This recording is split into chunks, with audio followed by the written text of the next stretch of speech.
Zombies. They're everywhere. Films, shows, video games, and books, zombies have been part of the popular culture for decades now. In modern times, the concept of walking corpses hungry for flesh have been used as a storytelling device to see how humans would adapt to such a society-collapsing apocalypse. The general consensus is, of course, that a zombie apocalypse would never take place. There's no known disease that could cause a corpse to reanimate, and government militaries around the world would most likely be able to get a handle on the situation pretty quickly, whether it's through medical aid or more drastic methods.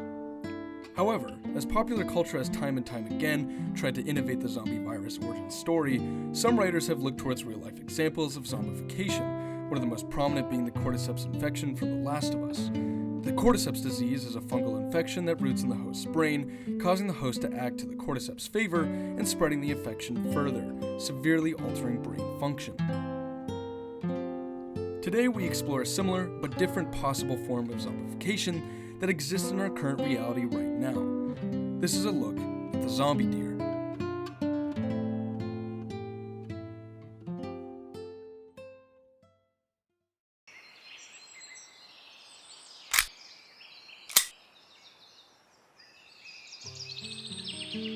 A research group is monitoring herds of mule deer, a subspecies of deer known for their large ears, black forehead, and unique antler structure. When observing one of the herds, the researchers noticed one of the mammals was acting differently than the others. Its behaviors and actions were unnatural, less calculated, and slightly unhinged. It also looked horribly unhealthy and staggered in its movement. Parts of its body almost looked like they were decaying. While still an unknown phenomenon at the time, this was the very first report of chronic waste disease, known now thanks to modern media as the zombie deer. It's earned the nickname zombie deer disease, and experts say it just keeps spreading. Its real name is chronic wasting disease, and the big fear is that it could one day actually spread into the human population. All right, these so-called zombie deer have now been spotted in 13 Ohio counties. It actually eats holes in the animal's brain, and that's why this term zombie came up in Minnesota, because the deer, they lose all fear of humans, they're lethargic, they salivate. While researchers at the Colorado Observatory continue to keep an eye on their tracked herds, they realize this behavior starts to spread to other mule deer in the surrounding area. As time passes, more mammals are reported to have been in contact with the disease and confirmed as infected. This includes black-tailed deer and elk.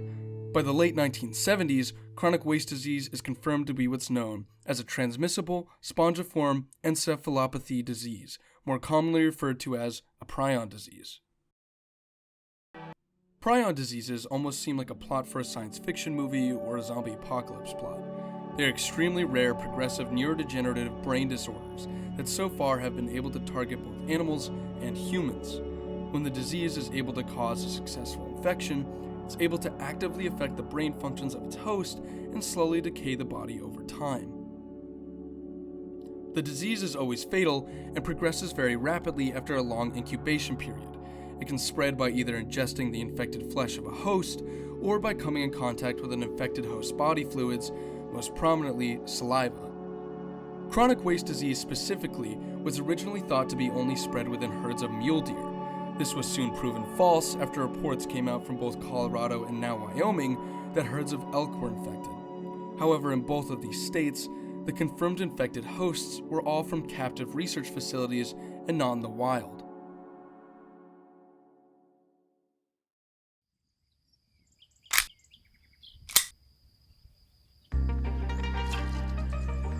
Colorado researchers got word that another elk in the state had been reported to have been infected with CWD. However, what shocked the researchers about this report was that this elk was wild. It was not a part of a research effort and was by all accounts a purely wild elk. This was the very first case of a confirmed CWD infection in a feral population.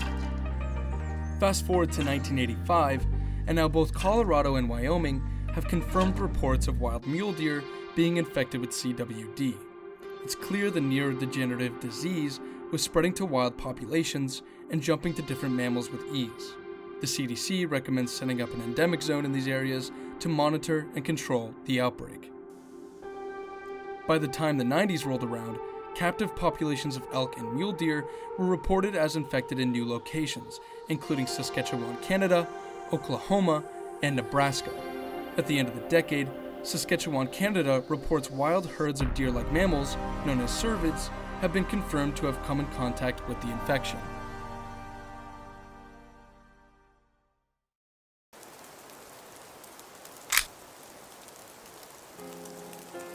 CWD's containment methods in the endemic zones surrounding Colorado, Wyoming, and now Saskatchewan, Canada, have proven to be fruitless.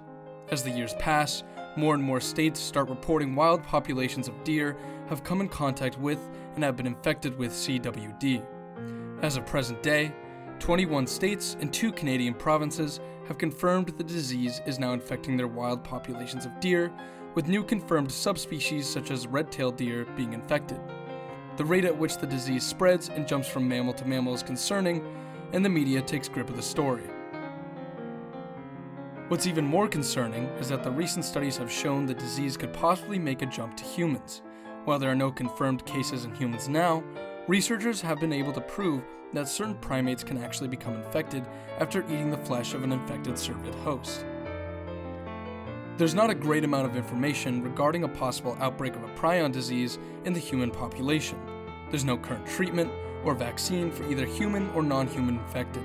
Brain structure is complicated, and any disease that affects brain function is hard to understand, especially since no humans have been infected to do research on. To this day, the CDC has made great efforts to try to contain the disease and keep it out of the food supply to reduce exposure to human hosts. But what if humans could be infected? What would our world fall into, and what would the initial outbreak look like? Well, for now we know 2 things for certain. 1. Prion diseases can and have infected human hosts before. The most famous example being mad cow disease, or more accurately in reference to humans, Creutzfeldt-Jakob disease. Humans who have been infected with CJD have shown symptoms of loss of normal brain functionality and unhinged behavior. Secondly, we also know that CWD specifically was able to successfully infect non-human primates from ingesting the flesh of an already infected host. So it is most certainly in the realm of, albeit stretched, reality that CWD could in theory one day make the jump from cervids, then to primates, and lastly to humans.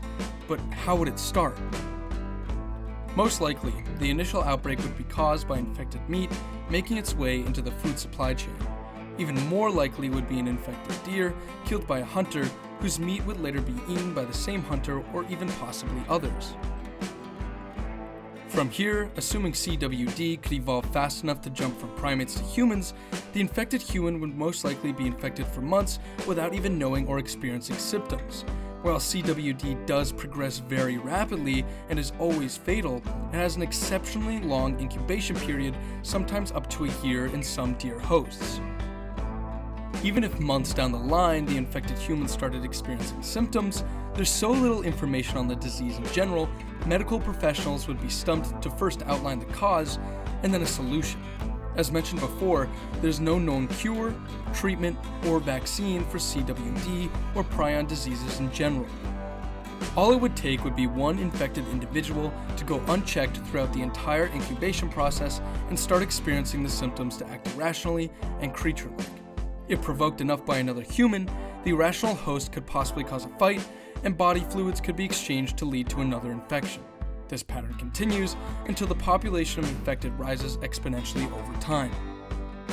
The most concerning thing about a situation like this is that it would be exceptionally hard to control. If enough of a population is infected without a vaccine readily available or even remotely close to being ready for human use, direct containment would be the only solution, meaning literally cutting off certain infected parts of society from the mass population. But surely by now an infected human would have used global travel, possibly exposing other countries to the disease. While yes, this is quite a stretched look into reality, it surely is possible for CWD to make the jump to humans. And who knows, maybe the catalyst to creating bat-wielding maniacs and traumatized cops to start wars in the wasteland of the old world. Or, most likely, CWD won't make the jump to humans by the time prion disease research reaches a point where the disease can be properly contained and treated. Either way, the zombie deer is a fascinating look into a terrifying concept for the end of civilization. I'm Narc. Thanks for watching.